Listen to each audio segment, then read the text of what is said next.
Still to come on this edition of Mississippi Business Today, we'll visit some of Mississippi's most modern manufacturing facilities where some of the world's best known products are made. But first, Karen Holliday joins us with this week's Roundtable.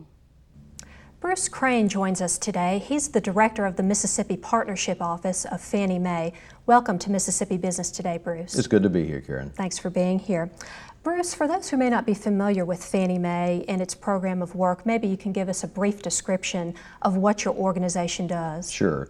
Fannie Mae was created in the 1930s as a means of adding liquidity to the mortgage industry. What that means is we serve as the secondary market for the mortgage finance industry, which means banks and mortgage companies sell those loans to us and our competitor in the marketplace, Freddie Mac. We're a privately capitalized company. There are no public dollars in Fannie Mae, but we do receive our charter from Congress, and part of that charter comes with it a mission that we operate in all 50 states. So Fannie Mae operates in every community in the country.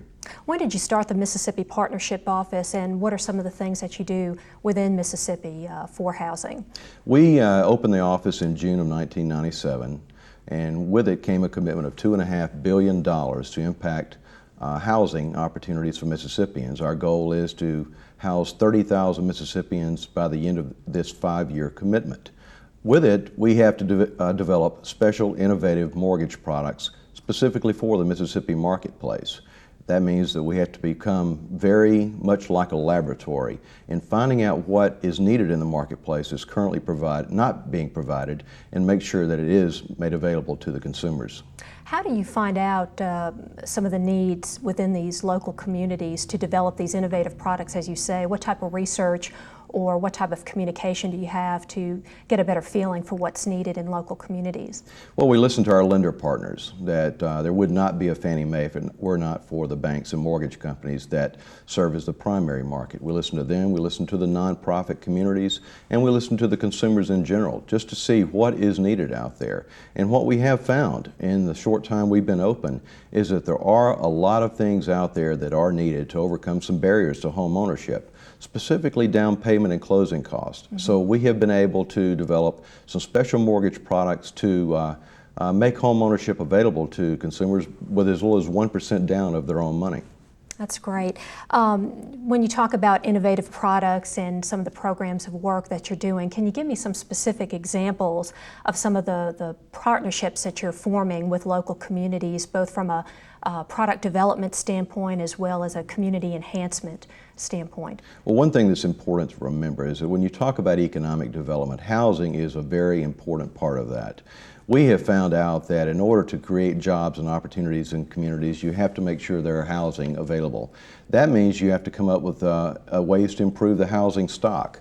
Just recently, we worked with the Mississippi legislature to create a special low interest loan pool for home builders building low and moderate income housing as a means to entice them to go out and build housing in areas where the housing stock is poor. Also, we've been working with a lot of private companies to entice them to develop programs with us where the home buyer, or the employee in this case, could access down payment and closing cost funds from the employer. In exchange for that, that employee then would work for that employer for an agreed upon period of time. We call it employer-assisted housing, and we've had several private companies in Mississippi, such as Mississippi Blood Services, Treasure Bay Casino, and the Jackson Medical Education District have all agreed to participate in this, and it's something that we think has a great opportunity for employers to attract and retain good quality workers, but at the same time it helps employees achieve the American dream of home ownership. Bruce, how do you target particular areas of the state for programs like this that you just mentioned? Do you look where there might be shortages of teachers, for example, in some instances, or where specifically economic developers come to you in partnership wanting to boost opportunities there? How do you go about finding areas of state where this would most benefit them? Well, as I said, we listen to our partners, and one of the things that you did mention, the teachers, one thing we did do with the Mississippi legislature 2 years ago was developed a special mortgage product to attract teachers to these small rural school districts in the Delta that are experiencing severe teacher shortages. We developed a product called the Housing Assistance for Teachers, or the HAT loan, where if a teacher agrees to go to one of these targeted school districts, he or she can get a mortgage that would require only 1% down, and the state of Mississippi would provide an additional 2% and cover all closing costs and prepaid fees, provided that teacher works in that district for 3 years. To date, we've closed 50 loans, and we have more on the way.